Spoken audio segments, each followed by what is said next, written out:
Samantala, naging emosyonal si Tacloban City Mayor Alfred Romualdez sa Joint Congressional Oversight Committee hearing kaugnay pa rin sa Philippine Risk Reduction and Management Act.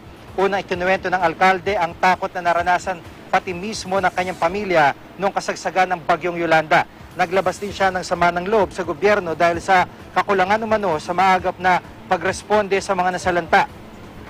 Nakiusap daw siya kay Pangulong Ninoy Aquino at Interior Secretary Marroas na magpadala ng karagdagang pulis, pero tila naging mabagal daw ang pag-aksyon ng gobyerno rito.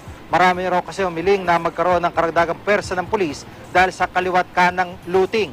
Bukod dito, sa mahigit 200 pulis Tacloban ay mahigit 20 lang ang nakapag-duty dahil biktima rin ng bagyo ang iba.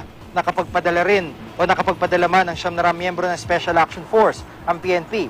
Huli na raw ang kanilang pagdating. Sinisikap naman ng GMA News na makuha ng payag ang DILG kaugnay sa issue.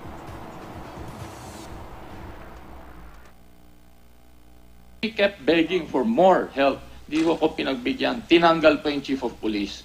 The businessmen, everybody there were frustrated. They saw, if you can muster up on Sunday thousands of military personnel, including PNP, for the security of the president, bakit hindi naman kami nabigyan kahit konti para na-secure naman namin yung syudad?